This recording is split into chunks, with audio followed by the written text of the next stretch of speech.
gente sabe o que deveria fazer, mas na hora acaba agindo por impulso. Hoje estou aqui com a doutora Nina Ferreira, psiquiatra e psicoterapeuta, e vamos conversar sobre atitudes impulsivas e o que está por trás disso. Nina, acho que assim, primeiro de tudo, eu gostaria de entender o que é, por definição, uma atitude impulsiva.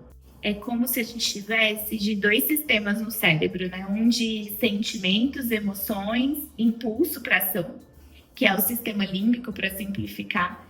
Ele é uma parte mais antiga do cérebro. E aí a gente tem essa região aqui da testa, que é o córtex pré-frontal, que faz meio que o oposto. Ele avalia risco-benefício, ele pensa, ele controla impulso. Tem uma função dele que chama controle inibitório. Então, para que a gente tenha uma atitude regulada, os dois precisam estar agindo. O que é uma atitude impulsiva? É quando o sistema límbico sai correndo e o córtex pré-frontal não consegue frear, não consegue avaliar o comportamento. Então, quando a questão emocional, por exemplo, é muito intensa, ela anula o córtex pré-frontal. Ele meio que dorme, assim, como se ele cochilasse. E aí pensa um cavalo solto no pasto, o sistema límbico só vai. E aí a gente fala coisas que não queria, ou faz coisas que depois... Mas parece até uma cegueira, sabe? Do tipo, como que eu cheguei até aqui? Então isso é uma atitude impulsiva. É você agir muito baseado em emoções e não ter esse filtro da razão. É basicamente isso. Então a gente pode dizer que uma atitude impulsiva é quando a gente age sem pensar ou não? Porque mesmo a gente pensando, a gente acaba agindo errado. Dá pra pensar isso sim, porque na verdade a gente não traz a reflexão pra ação. A gente age meio que no automático, é muito rápido no cérebro. Então a gente não reflete, a gente não pondera, a gente não tempera com a razão. E aí a gente corre o risco, porque pensa assim, a razão, ela traz experiências antigas para ponderar, então ela puxa a memória. Do tipo, eu já fiz isso antes, como que foi? E aí a gente tenta corrigir para não errar ou para fazer melhor.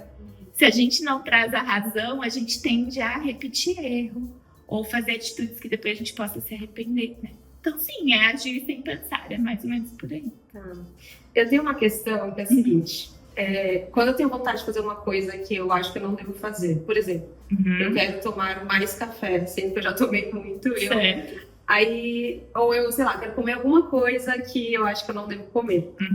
E aí eu tenho uma coisa que eu até gosto de fazer uma analogia, que parece que tem duas vozes dentro da minha cabeça, que eu até chamo eu faço analogia, eu chamo de diabinho e um anjinho. E eu imagino até naquele desenho animado que tem um anjinho e diabinho. Sim, nos ombros. Qual assim, que é o desenho? Tom e Jerry. Tom e Jerry.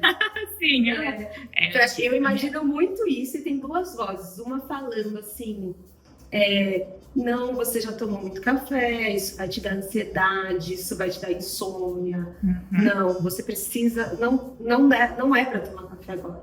E aí tem a outra voz, que é do diabinho, falando assim, ai, mas qual o problema? Café é bom, só mais um, você vai ficar mais desperta. Você Vamos pensar precisa assim, disso. essas duas vozes, elas estão vindo do córtex pré-frontal, porque elas são pensamento, elas são razão. Mas a voz que alimenta que é do diabinho é alimentada pela emoção. Tá. Porque você já passou por uma experiência prévia, você já tomou café antes e foi muito gostoso. Então aí o diabinho, que é uma parte da razão seduzida pela emoção, fala, não, pode ir lá. Então é razão, só que é uma razão impactada por uma experiência prazerosa, uma experiência emocional. Mas o nosso adulto saudável, maduro, é a voz do anjinho. Porque ele pega várias experiências anteriores. Eu já tomei café demais, eu lembro que eu passei mal, fiquei muito ansioso e não dormi. E aí ele pondera, é sensato, e aí ele tenta te levar para o caminho da saúde, digamos assim. Tá? Mas as duas vozes são razão. Você reparou que nesse exemplo que você me deu, você está pensando? Sim. Não é impulsivo. Você está avaliando. Digamos que você fosse nesse exemplo ter uma atitude impulsiva. Você falaria, eu quero um café. Você já iria lá e pegar. Entendi. Aí você tomou café e falou, gente, mas eu não devia ter tomado café. Eu já tomei muito café hoje. Isso é uma ação impulsiva. Entendi. Então, mesmo tendo essa ponderação e cedendo à vontade, a gente não considera uma atitude impulsiva. Não é uma atitude impulsiva. Porque houve ali um tempo, uma metabolização, uma reflexão, né? A questão é que o pensamento que a gente obedece mais é o que vai mais ficando forte no nosso cérebro. Então, se você obedecer mais o diabinho, a tendência é que você vá cada vez mais indo por esse caminho e às vezes você volta até para a impulsividade. Mas se você obedece mais o anjo, eu digo mais porque a gente nunca obedece a parte saudável sempre. Aí você tende a ter mais facilidade para ser sensata, sábia nas suas escolhas, sabe? Mas no geral, para ficar mais fácil das pessoas entenderem, a impulsividade ela sempre está relacionada a uma emoção intensa e a uma rapidez. Então, atitudes impulsivas são rápidas. No geral, não existe um intervalo de tempo para depois agir. Isso ajuda as pessoas a entenderem o que é impulsividade, né? Legal. Sim. Mas a questão agora é como a gente faz para tentar frear essas atitudes impulsivas? Eu acho que o primeiro ponto, se a gente pensar no que a gente conversou, é perceber a emoção chegando, né? Porque como é a emoção que movimenta a gente para o impulso, se a gente não tem essa percepção, o que a gente viu já fez. E parece uma bobeira, mas a maioria das pessoas não consegue perceber a emoção e nem dar nome para ela. Então, por exemplo, raiva. Como que a gente sabe que está sentindo raiva? Eu, por exemplo, quando sinto raiva, sinto um nó na garganta. Tem pessoas que sentem um mal-estar no estômago, um aperto no peito, dor de cabeça. Então, cada ser humano vai ter uma manifestação de emoção. Então, a gente precisa se conhecer e se observar. Aí tá, a gente aprendeu como a raiva se manifesta no nosso corpo. A gente percebeu a emoção chegando, a gente precisa sair de cena, recuar. Então, às vezes eu brinco com os pacientes, estátua. Né? Percebeu a emoção, para, congela o movimento e aí pensa, peraí, o que eu vou fazer com isso? Porque se você não congelar, o seu corpo vai te levar para aquele comportamento impulsivo. Por exemplo, a gente pensa na tristeza. Qual que é o impulso da tristeza? Ficar quieto, parado. Então, nem sempre a impulsividade é um movimento agitado. Às vezes é um congelar. Então, se eu percebo que eu tô triste, aí eu parei. Nossa, que vontade de ficar aqui. Não, mas peraí, não posso. Se eu ficar aqui, eu vou perder o trabalho, eu vou perder meu passeio. Então, a única forma de ir aprendendo a ler a emoção, identificar e saber que ela leva a gente para aquele caminho e fazer a ação oposta, que a gente chama. Então, se a minha ação impulsiva é de brigar, falar, não, vou congelar, vou me isolar um pouquinho, daqui a pouco eu volto para a conversa. Você entende que é treino? Sim. Não existe, pessoal, alguém que consiga controlar a impulsividade naturalmente. Tipo, nasci sabe, não existe isso. Para mim isso parece ser bem complexo, porque parece que as coisas acontecem tão rápido. Que assim, aconteceu alguma coisa, quando eu vi eu já fiz.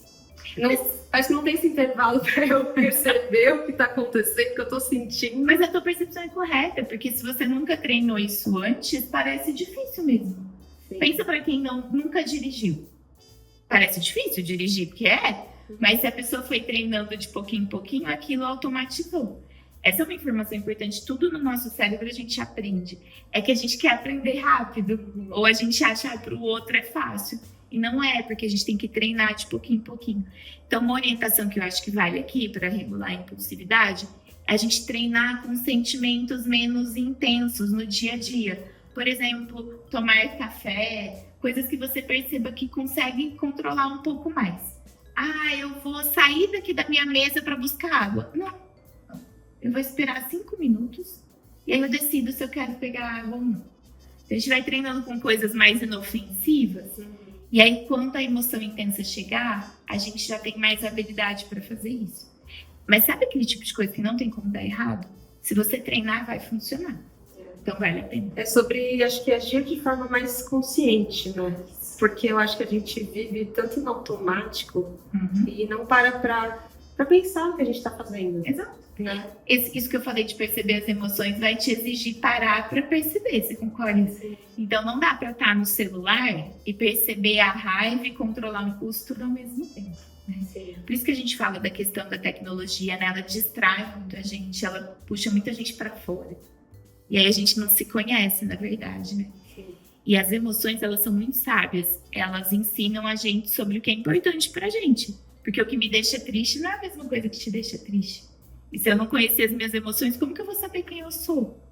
Sim. Aí eu vou ser conduzida pela manada, ao invés de me conhecer.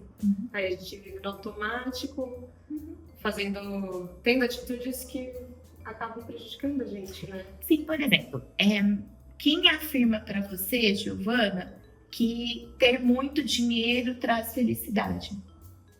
A sociedade. Os coaches da internet. Exatamente. E tudo bem, dinheiro é uma delícia, ajuda a gente a ter um monte de coisa legal, mas você alguma vez já parou para pensar o que realmente me faz feliz? O que me faz feliz demanda que eu tenha muito dinheiro? Ou demanda que eu tenha mais ou menos? Ou tem coisas que não precisa de dinheiro? Como que eu posso temperar isso na minha vida, então, para eu não ter que trabalhar tanto e ficar tão preocupada com o dinheiro? Então, não é negar as coisas da sociedade, as regras, mas é trazer para dentro de si e equilibrar. E entender se para você representa aquilo mesmo. É sabedoria. Por isso que é importante, acho que a gente se conhecer, para a gente conseguir entender o que a gente realmente quer, o que a gente gosta, né? E se conhecer é difícil, você concorda? Sim. Eu não sei. Eu cheguei à conclusão esses dias que eu não sei se eu me conheço. Porque eu falei, o que é me conhecer, afinal? Sabe? O que é me conhecer, por definição? Eu não sei se eu me conheço. Eu acho que sim, mas às vezes eu acho que não. E olha que curioso, porque autoconhecimento é uma palavra que está super na moda, Sim. né? E, no fundo, a maioria das pessoas não se conhece. Porque se conhecer é isso, é parar e observar. A gente não se conhece perguntando para o outro ou lendo livros. O nosso mundo interior está dentro da gente, então a gente precisa parar e olhar para dentro. Então, experiências. Será que eu gosto de café sem açúcar? Não sei, vou experimentar, deixa eu ver como eu me sinto. E como a gente se sente, a gente identifica no corpo. Não é na mente nem na opinião dos outros, é no nosso próprio corpo. Por exemplo, quando eu e Nina tomo café sem açúcar, o meu corpo não gosta. E quando tomo com adoçante, eu fico feliz. É assim que eu descubro que eu gosto de café com adoçante e não sem açúcar. Então essa é a ideia. Que a gente possa dar esses pequenos passos e aí sim a gente se apropria da gente mesmo. E aí eu não vou ficar sendo levada, guiada, seduzida pelo mundo aqui fora. Isso é autoconhecimento. Sim. Mas é um trabalho eterno, né? Porque a gente muda. Sim. Então, a Giovana que você conhece hoje, amanhã vai estar um pouquinho diferente. Mas vale a pena. Eu sinto que eu tô, assim, me conhecendo cada vez mais. Eu acho que o lado bom de ficar mais velha é isso. Sim. Que a gente parece que vai se conhecendo e de uma maneira melhor, eu acho, talvez mais sábia. Mas aí eu também percebo que eu tô só começando nesse processo. Que é um processo, talvez, que não tenha fim, não sei. Não tem fim. Não tem fim, né? Pensa que é como cuidar do seu corpo. Tem fim esse processo? Não. Você tem que comer, fazer exercício físico, escovar os dentes. Então a gente não precisa, Giovana, ter essa ansiedade, sabe, de se conhecer. A gente nunca vai saber tudo de tudo sobre a gente, né? A gente precisa entender o que é prioridade. Por exemplo, para mim, Nina, é muito importante entender quais são os meus valores. O que é valioso para mim na vida. Porque em todas as minhas escolhas eu baseio nisso. Por exemplo, coragem é um valor muito importante para mim. Então, quando eu sinto medo no meu corpo, eu penso, não, mas espera aí, eu quero ser uma pessoa corajosa. Então, como eu vou enfrentar esse medo? E aí isso me ajuda a fazer as minhas escolhas. Então, a gente precisa ir construindo esses parâmetros e isso ajuda a gente a ser menos impulsivo. Certo? Porque se eu quero ser corajosa, o impulso do medo é fugir, eu vou pensar, não, espera aí, não é essa pessoa que eu quero ser. E aí eu vou ponderar a minha conduta. Pode até ser que eu escolha fugir, mas não vai ser no impulso. Vai ser uma decisão pensada. É isso. Bom, agora tem outra questão. Eu vou me expor aqui, tá? Eu tenho tricotilomania. Sim. Que é um impulso, né, de... Você sabe, né? O impulso de arrancar e puxar cabelo. Isso. Só que ele é um transtorno, né? E aí eu queria entender, em casos como esse, que é um transtorno ou um vício, as estratégias para você lidar com os impulsos é a mesma coisa? Ou o buraco é mais embaixo? Como que funciona isso?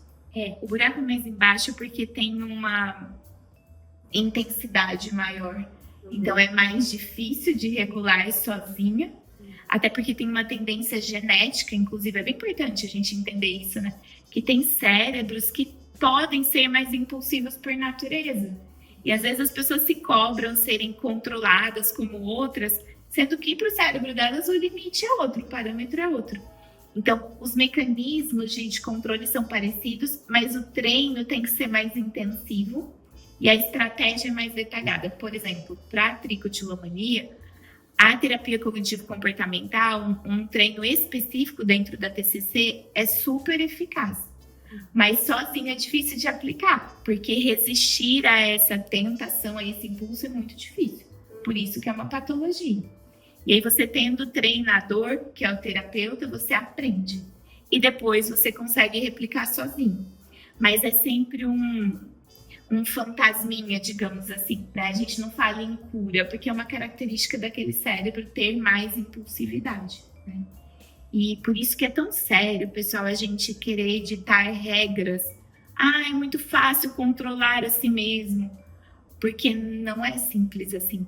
O cérebro é um órgão muito complexo, tem questões genéticas individuais. E na minha percepção como médica, quando a gente fala desse jeito simplista, a gente faz as pessoas sofrerem mais. Porque quem não consegue se regular se sente preguiçoso, incapaz, falho, sendo que, na verdade, é só uma pessoa que tem as suas particularidades, né? A gente precisa tomar muito cuidado com essas questões generalistas. Falar de atitudes impulsivas no geral é uma coisa.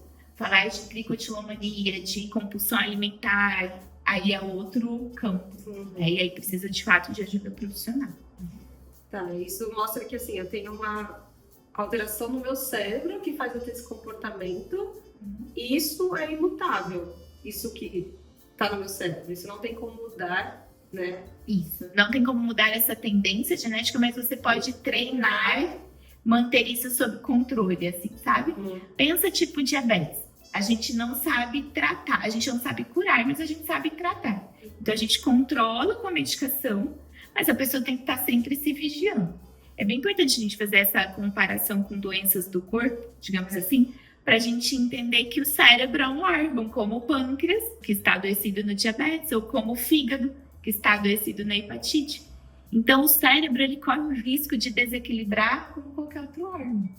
E se ele está desequilibrado, como que a gente vai exigir da pessoa que ela se cuide sozinha? Ela vai precisar de alguma orientação. Claro que a pessoa é livre para escolher, né? Se ela quer cuidar daquilo ou não, mas se ela quiser, ela merece e precisa de orientação profissional. Fez sentido essa analogia? Total. Então, é uma disfunção mesmo química. Então, por exemplo, se a gente tem um córtex pré-frontal menos potente, como acontece muitas vezes na tricotilomania, por exemplo, você tem mais dificuldade de regular o impulso. E pode ser que seja um impulso no geral, mas é que se destaca mais nesse hábito. E pode ser que não, pode ser que seja só nesse hábito. Então, por isso que cada ser humano é um. Entendi. O cérebro é um órgão diferente de cada um, então tem essas nuances. Eu respondi a sua pergunta? Sim. Sim. Mas independentemente do que está acontecendo aqui dentro, o caminho acaba sendo meio que o mesmo, só que para algumas pessoas vai ser talvez mais difícil, mais desafiador do que para outras, Isso. né? Por que é o mesmo e só muda a intensidade? Porque falar sobre transtorno psiquiátrico, na verdade, é falar sobre pessoas que sofrem mais. Porque sofrer, todos nós sofremos. Então, não existe a pessoa que tem uma saúde mental perfeita, que não tem impulsividade, que não tem ansiedade, que não tem tristeza. A diferença é que nos casos patológicos isso é mais intenso e mais difícil de regular. Isso que a gente está conversando aqui é muito importante para a gente entender que, de fato, não tem ninguém melhor do que ninguém. É que algumas pessoas sofrem mais com uma coisa, outras com outra, né? Então, em essência, a conduta é a mesma, mas só a intensidade de aplicação que precisa ser diferente. Entendi, legal. Sim. E toda atitude impulsiva é ruim? Nossa, que pergunta filosófica. Olha, não sei se eu diria que ruim, mas toda atitude impulsiva tem muito risco de trazer consequências negativas. Porque se a gente não ponderou, se a gente não refletiu, tem muitas chances da gente fazer mal pra gente ou pro outro. Porque a razão, ela é importante. Ela traz as regras sociais, ela traz os valores, a ética. E sem isso, a gente tende a se perder, assim, a levar muito em consideração os nossos desejos ou as nossas emoções, e aí a gente esquece que faz parte de um todo, né? Então, no geral, atitudes impulsivas vão, no mínimo, prejudicar outras pessoas. Então, é difícil dizer que não vai fazer mal. Por isso que treinar o controle do impulso é importante. Porque isso facilita o nosso convívio social, inclusive, né? E hoje em dia a gente está numa onda de mas eu quero, eu gosto, eu vou me ouvir. Claro que é importante a gente se ouvir, mas a gente tem que lembrar que vive em sociedade, né? Então a razão é necessária, a gente tem que filtrar os nossos desejos e impulsos, né? Com certeza. Era o que Freud dizia, né? O mal-estar na civilização. O fato da gente precisar filtrar os nossos desejos e impulsos, né? Não dá pra gente viver cedendo aos nossos impulsos, porque senão a sociedade quebra. A vida não é esse morango todo, né? Sim, adorei. As pessoas querem viver. Resumindo, é isso, Gi, é ótimo. Legal. Bom, então assim, acho que deu para entender bem o que é uma atitude impulsiva, eu entendi. Mas o mais importante é isso, como lidar com ela, como freá-la. Isso. Que de forma resumida. Em resumo, eu acho que é treinar e perceber as emoções no seu corpo, e sempre tem algumas que são mais frequentes, né? Raiva, ansiedade para cada um. E no momento que você percebe, pense em recuar, em congelar. Porque quando você recua, você dá um tempinho para o cérebro, aí a emoção abaixa, a razão entra em cena, e aí você consegue ter uma atitude um pouquinho mais sábia. É isso que vai funcionar. Então, começa treinando com coisas simples, porque na hora do vamos ver, da emoção intensa, você vai conseguir se regular melhor. Sim. E é um caminho contínuo, importante não desistir, né? É importante não desistir, e às vezes a gente vai tropeçar, muitas vezes a gente vai ter atitudes impulsivas, e aí a gente precisa entender que faz parte do jogo, pedir desculpas quando necessário e voltar pro treino. É isso. Eu acho que essa coisa de tentar lidar melhor com as emoções e ter esse controle, eu acho que é uma das coisas mais difíceis de se fazer, né, no ser humano. E que muitas pessoas, como eu, por exemplo, eu nem tento, porque para mim parece às vezes uma coisa tão inconcebível conseguir ter esse controle que, sabe, parece uma guerra perdida, sabe, às vezes. Mas é porque pensa assim, quando você pensa em ter controle sobre as emoções, você pensa em não ceder a elas, é isso, em não falhar, em não errar, em não perder o controle. É impossível isso. A expectativa que está distorcida, né? Quando eu, Nina, penso em controlar as minhas emoções, eu penso, vou fazer o melhor possível. Se eu conseguir metade das vezes, já estou no lucro. Mas vai ter vezes que eu não vou conseguir, eu já parto desse pressuposto. E aí, se eu falhar ou se eu me desregular, eu já penso, vou pedir desculpas, vou tentar de novo, porque eu sou humana. Então, a expectativa tem que ser realista para a gente poder treinar. Porque se a gente for buscar a perfeição, a gente não vai começar mesmo, porque a gente já sabe que ela não vai chegar. Verdade. A expectativa tem que ser ajustada. Sim, é uma ótima dica. Legal, muito obrigada pela conversa. Gi, adorei, espero que tenha sido útil para todo mundo. Bom,